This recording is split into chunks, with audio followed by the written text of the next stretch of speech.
बिस्मिल्लाहिर्रहमानिर्रहीम। आज हम चैप्टर 11 की एक्सरसाइज स्टार्ट करेंगे। सबसे पहले मल्टीपल चॉइस क्वेश्चन है। Choose the correct answer from the following choices. Number 1, which is an example of a longitudinal wave? Sound wave, light wave, radio wave या water wave? तो इनमें से जो साउंड वेव है वो लॉन्गिट्यूडनल वेव की example है। दूसरा, how does sound travel from its source to your ear? आवाज़ किसी भी सोर्स से हमारे कान तक कैसे पहुंचती है? By change in air pressure, by vibration in wires और string, by electromagnetic waves, by infrared waves. तो इसका आंसर ऑप्शन ए है, by change in air pressure. Third है, which form of energy is sound? Sound कौन सी form of energy है? Electrical, mechanical, thermal या chemical? तो ये मैकेनिकल साउंड ऑफ एनर्जी है। मैकेनिकल एनर्जी है साउंड बेसिकली, क्योंकि इसमें जो पार्टिकल्स होते हैं किसी भी मीडियम के वो वाइब्रेट करते हैं। Astronauts in space need to communicate with each other by radio links because sound waves travel very slowly. Sound waves travel fast in space. Sound waves cannot travel in space. Sound waves have low frequency in space. तो space में वो यानी कि वहाँ पे vacuum होता है, कोई भी मीडियम नहीं होता, तो साउंड वेव्स वहाँ पे ट्रैवल नहीं कर सकती। इस वजह से जो एस्ट्रोनॉट्स होते हैं वो रेडियो लिंक्स के ज़रिए से, रेडियो वेव्स के थ्रू क्या करते हैं? कम्युनिकेशन करते हैं। Choose the correct answer. अब हमारे पास जो है वो पांचवा है, the loudness of sound is most closely related it's frequency, period, wavelength, amplitude. तो जो लाउडनेस होती है वो एम्पलीट्यूड पे डिपेंड कर रही होती है। जितना ज़्यादा एम्पलीट्यूड होगा आवाज़ उतनी ज़्यादा लाउड होगी। For a normal person Audible frequency range of sound wave lies between, ये 20 हर्ट्ज टू 20 किलो हर्ट्ज है। इसका आंसर बी ऑप्शन है। 7, when the frequency of a sound wave is increased, which of the following will decrease? Wavelength, period, amplitude। यानी कि जब frequency increase करती है तो इन तीनों में से क्या चीज़ डिक्रीज करेगी? तो इसका ऑप्शन ये है कि जो वेवलेंथ और टाइम पीरियड है वो डिक्रीज करते हैं जब साउंड वेव की फ्रीक्वेंसी इंक्रीज करेगी। अब हम रिव्यू क्वेश्चन स्टार्ट करते हैं इस चैप्टर के। फर्स्ट क्वेश्चन है, what is the necessary condition for the production of sound?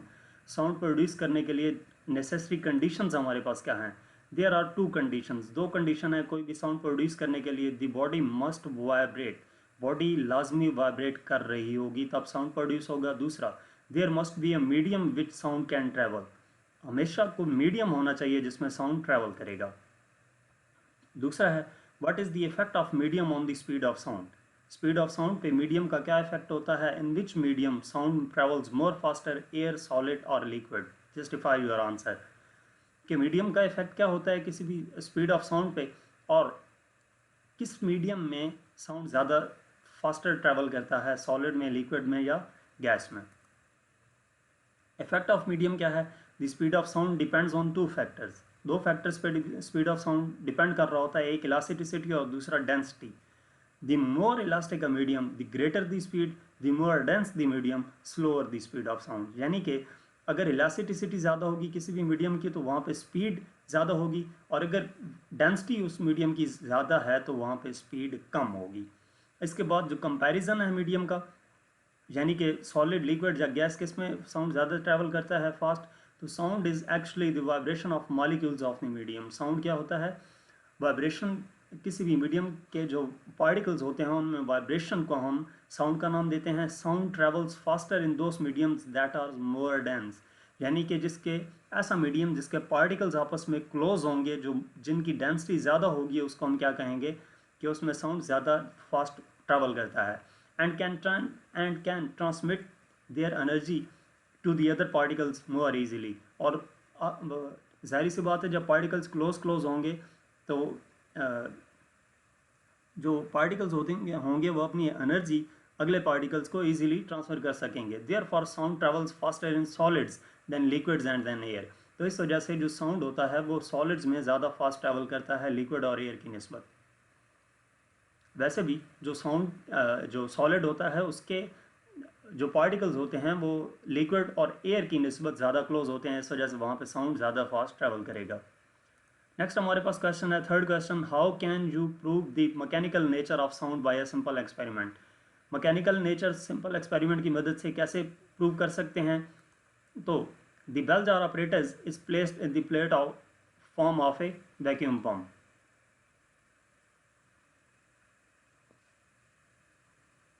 हमने इसमें क्या करना है, सिंपल एक्सपेरिमेंट की मदद से मैकेनिकल नेचर साउंड की प्रूव करनी है।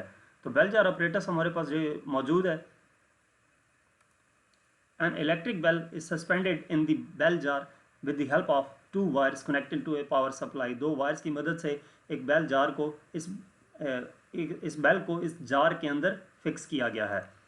By switching on the power supply electric bell will begin to ring, we can hear the sound of the bell. जब हम इलेक्ट्रिक कनेक्शन की मदद से, इस स्विच की मदद से इलेक्ट्रिक कनेक्शन ऑन करते हैं तो ये बेल क्या करने लग जाती है, रिंग करने लग जाती है, हमें बजती हुई सुनाई भी देती है और दिखाई भी देती है। Now start pumping out air from the jar bye means of vacuum pump. Vacuum की पंप की मदद से जो हमने एयर है इस जार के अंदर से निकाल लेनी है। The sound of the bell becomes more and more feeble and eventually die out although the bell is still ringing. जो हम एयर इस जार के अंदर से निकालते जाएंगे तो बेल की आवाज़ कम होती जाएगी, बजती हुई हमें दिखाई ज़रूर देगी लेकिन आवाज़ इसकी आहिस्ता आहिस्ता कम होती जाएगी। और जब सारा वैक्यूम क्रिएट हो जाता है, सारी एयर हम निकाल लेते हैं, तो तब हमें बेल बजती हुई दिखाई देती है लेकिन सुनाई नहीं देती। When we put the air back to the jar, we can hear the sound of the bell again. और फिर जब हम वैक्यूम पंप की मदद से दोबारा हम इसमें एयर इंसर्ट करते हैं तो दोबारा हमें बेल की आवाज़ भी आती है और बजती हुई दिखाई भी देती है। तो होता बेसिकली क्या हो रहा होता है, अगर आप यहाँ पे देखें तो ये जो ब्लू कलर के सर्कल्स हैं, ये बेसिकली इस चीज़ को इंडिकेट किया गया है कि आवाज़ सुनाई दे रही है।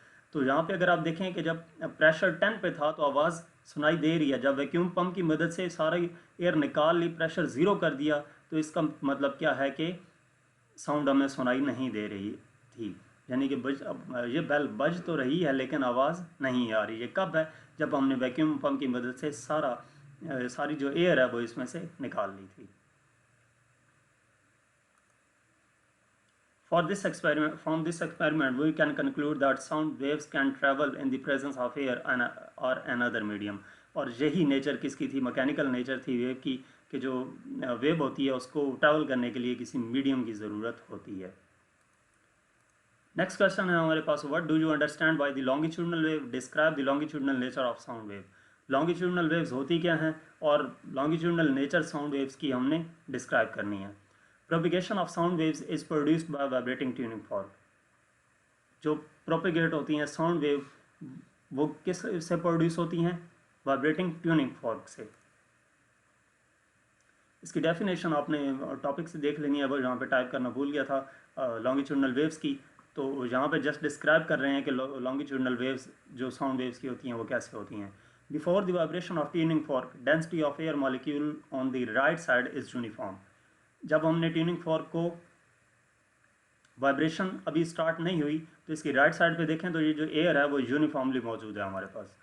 When the right prong of the tuning fork move from mean position O to B, it exerts some pressure on the adjacent layer of air molecules and produces a comparison. This compressed air layer in turn compresses the layer next to it and so on. जब इसकी जो right prong है tuning fork की, उसको हम इसकी main position O से B position की तरफ जब मूव करती है तो इस राइट साइड पे जो एयर मौजूद है वो कंप्रेस हो जाती है, एयर की लेयर कंप्रेस हो जाएगी। A moment later, the prong begins to move from B to A. जब वापस prong B से A की तरफ मूव करेगी, now the pressure on the adjacent layer decreases and a refraction is produced. This refraction is transferred to the air layer next to it and so on.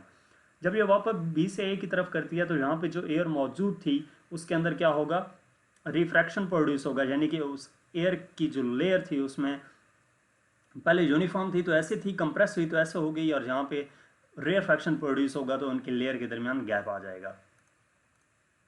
As the tuning fork moves back and forth rapidly, a series of compression and rarefactions are created in the air. अब जब ये tuning fork back and fourth इसी तरह rapidly move करता है तो ये compression और रेयरफैक्शन कंटिन्यूसली इसमें प्रोड्यूस हो रहे हैं। In this way sound waves propagates through air. इस तरीके से जो वेव होती है वो प्रोपिगेट करती है एयर में।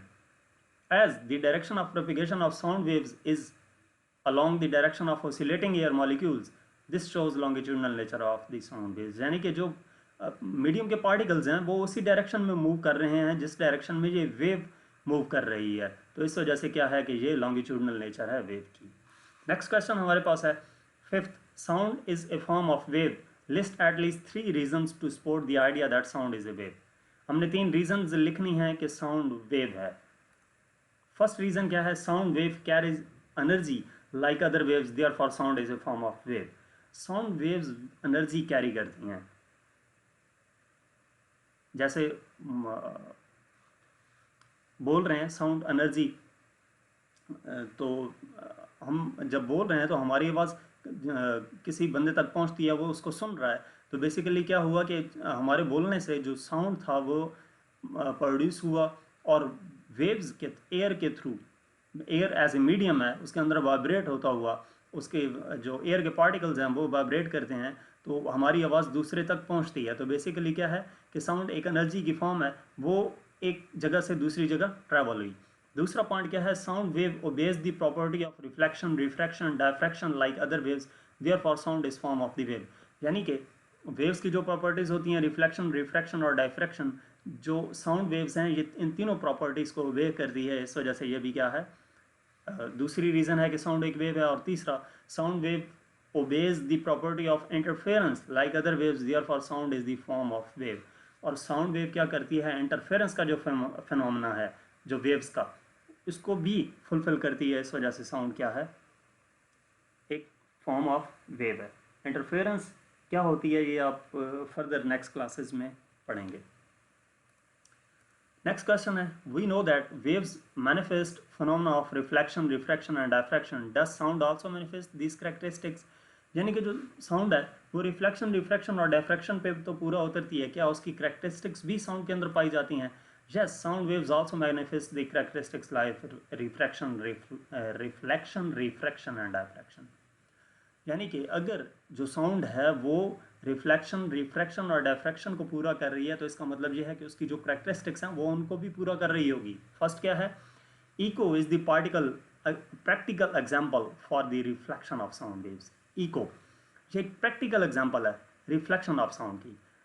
इसको हमने टॉपिक में डिस्कस भी किया था कि हम किसी माउंटेन या किसी रिफ्लेक्टिव बिल्डिंग के सामने खड़े होकर जब बहुत ज़्यादा ऊंची आवाज़ से बोलते हैं, मिनिमम डिस्टेंस 17 मीटर था, तो हमें आवाज़ इको सुनाई देती है, तो वो बेसिकली क्या है, रिफ्लेक्शन की वजह से हो रहा था। दूसरा, listening of person in other room is an example of diffraction of sound wave. यानी कि हम एक रूम में बैठे हैं और साथ वाले रूम में कोई और बोलता है तो हमें उसकी आवाज़ सुनाई देती है, ये बेसिकली किस चीज़ का फिनोमेना है, डायफ्रैक्शन का। तो साउंड डायफ्रैक्शन को भी फुलफिल कर रहा है। थर्ड क्या है, there are example to show the refraction of sound waves by which there speed and direction is change. इसी तरह रिफ्रैक्शन को भी फुलफिल कर रहा होता है साउंड, जिसमें स्पीड और डायरेक्शन चेंज हो जाती है। 11.7 है, what is the difference between the loudness and intensity of sound. Loudness और इंटेंसिटी साउंड की क्या है, derived the relationship between two. Loudness और इंटेंसिटी के दरमियान रिलेशन क्या है वो भी हमने लिखना है। लाउडनेस की डेफिनेशन सबसे पहले, it is a characteristics of sound by which loud and faint sound can be distinguish. Loudness क्या है, वो कैरेक्टरिस्टिक्स है साउंड की जिसकी मदद से हम एक लाउड और एक फेंट साउंड के दरमियान डिफरेंस कर सकते हैं। इंटेंसिटी की डेफिनेशन क्या है, sound energy flowing per second through unit area held perpendicular to the direction of sound waves is called intensity of sound. यानी कि sound energy per unit area, उसको हम क्या का नाम देते हैं, इंटेंसिटी ऑफ साउंड का नाम देते हैं। रिलेशन जो फाइंड करना है, अगर आपने डिटेल में फाइंड करना चाहें तो टॉपिक के अंदर समझा दिया था। यहाँ पे जस्ट इनिशियल जो इंटेंसिटी है और जो लाउडनेस है, इन दोनों के दरमियान जो रिलेशन है वो डायरेक्टली प्रोपोर्शनल होता है। लेंथ डायरेक्टली प्रोपोर्शनल है लॉग ऑफ इंटेंसिटी है, L proportional to log of I, L equal to constant log of I. Constant की जगह पे क्या आ जाएगा, K, L equal to K log I. This equation is mathematical representation of Weber-Fechner law. Here K is the constant of proportionality. ये जो equation हमारे पास आई है L equal to K log I, इसको हम Weber-Fechner law भी कहते हैं, और यहाँ पे K क्या है, constant of proportionality है। नेक्स्ट क्वेश्चन है, on what factors does the loudness of depend? Loudness of sound depend. किस फैक्टर्स पे लाउडनेस डिपेंड कर रही होती है? Loudness of sound depends on the following factors. पहला क्या है, amplitude of the vibrating body. Amplitude ज़्यादा होगा तो डेफिनेटली लाउडनेस भी किसी भी ऑब्जेक्ट की ज़्यादा होगी। एम्पलीट्यूड है क्या कि मीन पोजीशन से मैक्सिमम कितना उस पार्टिकल के जो उस मीडियम के जो पार्टिकल्स हैं वो वाइब्रेट कर रहे हैं, उसको एम्पलीट्यूड का नाम देते हैं। तो एम्पलीट्यूड जितना ज़्यादा होगा लाउडनेस भी उतनी ज़्यादा होगी। Area of vibrating body, area भी जितना ज़्यादा होगा लाउडनेस उतनी ज़्यादा होगी। ये हम डिटेल में टॉपिक्स में डिस्कस कर चुके हैं। Distance from the vibrating body, distance जितना वाइब्रेटिंग बॉडी का ज़्यादा होगा लाउडनेस उतनी कम होगी। 9 क्वेश्चन है, what do you mean by term intensity level of sound, name and define the unit of intensity level of sound. Intensity level of sound क्या है कि इंटेंसिटी लेवल ऑफ साउंड की डेफिनेशन है, difference between loudness of sound and loudness of intense sound is called intensity level for sound. के difference किसके दरमियान, loudness of sound और loudness of faintest sound, इन दो के दरमियान जो डिफरेंस है उसको हम क्या नाम देते हैं, इंटेंसिटी का नाम देते हैं। इंटेंसिटी लेवल किसकी इक्वल हो जाएगा, 10 log I over I naught dB decibel, ये यूनिट है इंटेंसिटी का। Intensity level equal to 1 log I over I naught B bel, यानी कि 1 डेसिबल इक्वल टू 10 बेल होगा। Bel, the unit of intensity level is bel. The smaller unit of intensity level is decibel and 1 bell equal to 10 dB. इसके बाद next question है 10. What are the units of loudness? Why do we use logarithmic scale to describe the range of the sound intensities we hear? Loudness के units क्या हैं और हम logarithmic scale को use करते हैं डिस्क्राइब करने के लिए रेंज ऑफ साउंड इंटेंसिटीज जो कि हम सुन सकते हैं। तो ऐसा हम क्यों करते हैं ये भी बताना है। यूनिट लाउडनेस की क्या हैं, units of loudness are bel or decibel. Bel या डेसिबल दो यूनिट्स हैं लाउडनेस के।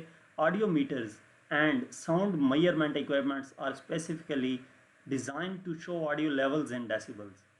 ऑडियो मीटर्स होते हैं कुछ और कुछ साउंड मेजरमेंट इक्विपमेंट्स हैं जो स्पेशली डिज़ाइन किए गए होते हैं जिनकी मदद से हमें ऑडियो लेवल डेसिबल्स में शो होता है। That is why we use logarithmic scale to describe the range of sound intensities we hear. इस वजह से हम लॉगरिथमिक स्केल यूज़ करते हैं साउंड की रेंज डिस्क्राइब करने के लिए। नेक्स्ट क्वेश्चन 11 है, what is the difference between frequency and pitch, describe their relationship graphically. Frequency और पिच के दरमियान क्या रिलेशनशिप है, इसको हमने ग्राफिकली डिस्क्राइब भी करना है। फ्रीक्वेंसी क्या है, number of wave length passing through a point in 1 second is called frequency. Number of wave length, 1 second में कितनी वेव लेंथ पास हो रही हैं उसको हम फ्रीक्वेंसी का नाम देते हैं। इसका SI यूनिट हर्ट्ज है।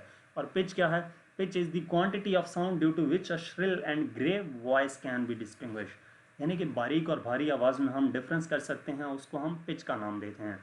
The greater is the frequency of sound, the larger is pitch of sound and vice versa.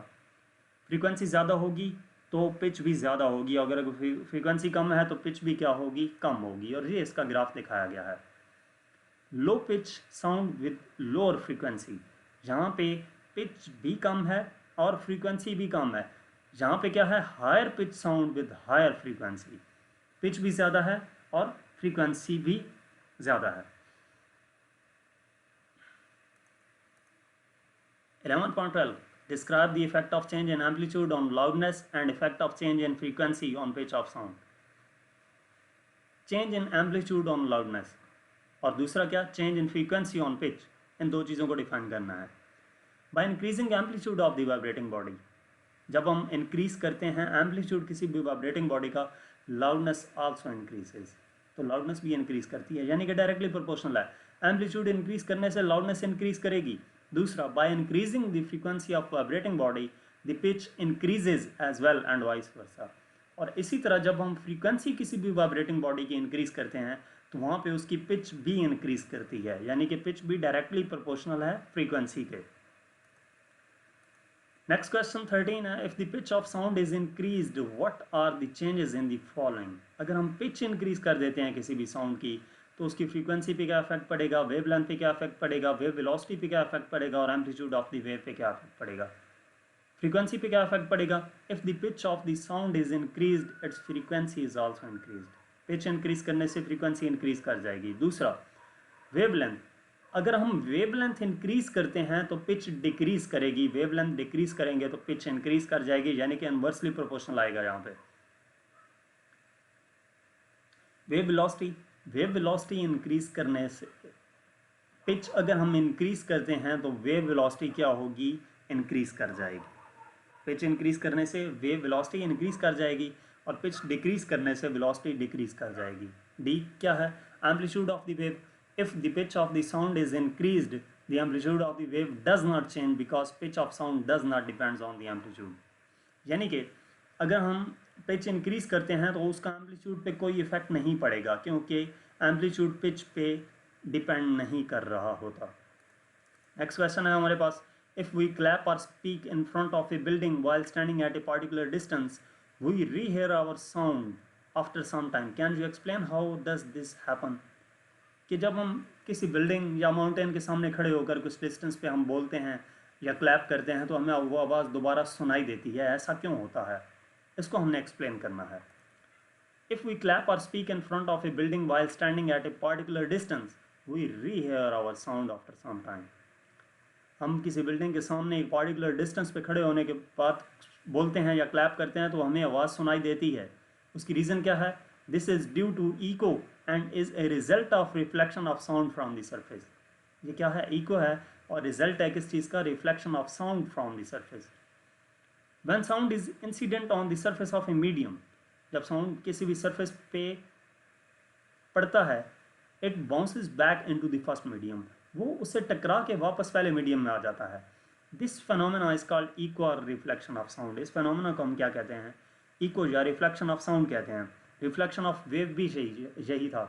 To hear a clear echo the time interval between our sound and the reflected sound must be at least 0.1 second.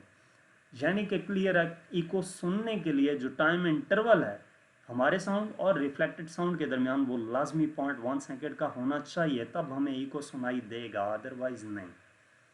Total distance covered by the sound from the point of generation to the reflecting surface and back should be at least 340 metre per second into 0.1 second equal to 34 metre. यानी कि ये वो distance बताया गया है कि हमारा sound generate होने के बाद ट्रैवल करने के बाद वहाँ से रिफ्लेक्ट होकर वापस आए तो उसने कितना डिस्टेंस कवर किया हो? 34 मीटर का। इसका मतलब ये है कि हमारे और उस बिल्डिंग के दरमियान में 17 मीटर, इसका हाफ 34 मीटर का हाफ 17 मीटर डिस्टेंस होना चाहिए। हाफ क्यों कह रहा हूँ कि सपोज हम यहाँ पे खड़े हैं और ये बिल्डिंग है, हमने यहाँ से जब बोला है साउंड ने ट्रैवल किया यहाँ तक डिस्टेंस, फिर यहाँ तक, वो हमने बताया कि 34 मीटर होना चाहिए, तो यहाँ से यहाँ तक का डिस्टेंस उसका हाफ 17 मीटर होगा। तो हमारे दरमियान और बिल्डिंग के दरमियान मिनिमम डिस्टेंस 17 मीटर होना चाहिए, तब हमें इको सुनाई देगी। नेक्स्ट क्वेश्चन है, what is the audible frequency range for human ear? Does this range vary with the age of people? Explain.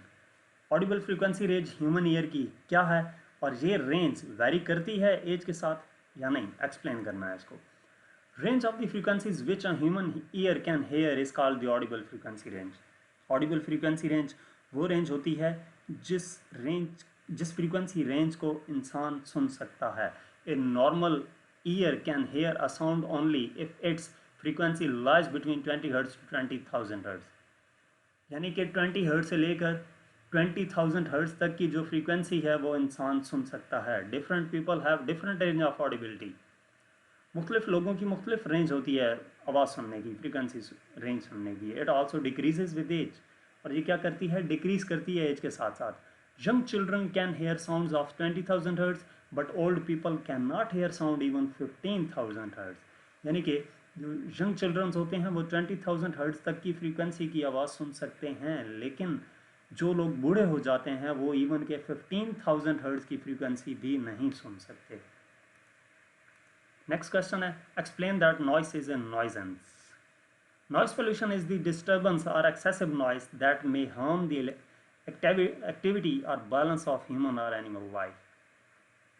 Noise pollution basically क्या है? Disturbance है, एक आवाज़ की ज़्यादती है जो कि नुकसान दे सकती है डेली लाइफ की जो रूटीन्स होती हैं उनको, और हमारे जो इंसान की नॉर्मल लाइफ होती है उसको डिस्टर्ब करके रख देती है। The source of most outdoor noise worldwide is mainly caused by machine and transportation systems, motor vehicles, aircrafts and trains. यानी कि टेक्नोलॉजी की वजह से हम जितनी भी मशीनें बना चुके हैं, ट्रांसपोर्टेशन सिस्टम है, मोटरसाइकिल्स हैं या कार्स वगैरह, जितनी भी ट्रांसपोर्ट है, एयरक्राफ्ट्स हैं, ट्रेन्स हैं, ये सब किस चीज़ का सबब बन रही हैं? नॉइस का, नॉइस पोल्यूशन का सबब बन रही हैं. Effect of nuisance. Generally, problems caused by nuisance include stress related illness. यानी कि इस नॉइस पोल्यूशन की वजह से स्ट्रेस प्रोड्यूस हो रहा है, लोग स्ट्रेस लेने लगे हैं. ये किस चीज़ का इफेक्ट आ रहा है? साउंड का. Speech interference, hearing loss, sleep disturbance and lost productivity. ये तमाम क्या चीज़ें हैं कि नॉइस पोल्यूशन की वजह से ऐसा हो रहा है. इन तमाम चीज़ों को हम टॉपिक में डिटेल से डिस्कस भी कर चुके हैं. नेक्स्ट क्वेश्चन है, describe the importance of acoustic protection. Acoustic protection को डिटेल से डिस्क्राइब करना है. The technique or method used to absorb undesirable sounds by soft and porous surface is called acoustic protection. Acoustic protection क्या है कि हम क्या करें, एक ऐसी टेक्निक या मेथड यूज़ करें जिसके ज़रिए से हम एक अनडिज़ायरेबल साउंड, वो साउंड जो हम नहीं चाहते कि हमें सुनाई दे, उसको हम जज़ब कर लें. इसको हम क्या कहते हैं? अकॉस्टिक प्रोटेक्शन कहते हैं. Reflection of sound is more prominent if the surface is rigid and smooth. Reflection sound की प्रोमिनेंट होगी अगर सरफेस रिजिड या स्मूथ हो, रिजिड और स्मूथ हो, and less if the surface is soft and irregular. और रिफ्लेक्शन कम होगी जब सरफेस सॉफ्ट हो या सॉफ्ट और इरेगुलर हो. Soft porous materials such as draperies and rugs absorb large amount of sound energy and thus quiet echoes and softening noises. यानी कि जो सॉफ्ट और पोरस मटेरियल्स होते हैं, जैसे कि पर्दे होते हैं या कारपेट्स हैं, वो क्या करते हैं? अब्जॉर्ब करते हैं large amount of sound energy को, और जिसकी वजह से इको ख़त्म हो जाती है और जो नॉइस है वो सॉफ्ट हो जाती है. Thus, by using such material in noisy places, we can reduce the level of noise pollution. तो जो ऐसा मटेरियल हम यूज़ करके क्या कर सकते हैं? रिड्यूस कर सकते हैं level of noise pollution. Next question है, what are the uses of ultrasound in medical. Medical में अल्ट्रासाउंड कैसे यूज़ किया जाता है? In medical field, ultrasonic waves are used to diagnose and treat different diseases. Ultrasonic waves use की जाती हैं different diseases को डायग्नोस करने के लिए और उनकी ट्रीटमेंट के लिए. Second, powerful ultrasound is not being used to remove blood clots from formed in the arteries. Arteries के अंदर जो ब्लड क्लॉट्स बन जाते हैं, जो खून जम जाता है, उनको की ट्रीटमेंट के लिए क्या किया जाता है? उनको रिमूव करने के लिए हम पावरफुल अल्ट्रासाउंड यूज़ करते हैं. Ultrasound can also be used to get the picture of thyroid gland for diagnosis purposes. Thyroid glands की पिक्चर्स लेने के लिए, डायग्नोसिस पर्पसेस के लिए हम अल्ट्रासोनिक वेव्स यूज़ करते हैं. Fourth, germs and bacteria in liquids can also be destroyed by using high intensity ultrasonic waves. Germs और बैक्टीरियाज होते हैं लिक्विड में, उनको भी डिस्ट्रॉयड करने के लिए high intensity ultrasonic waves use की जाती हैं.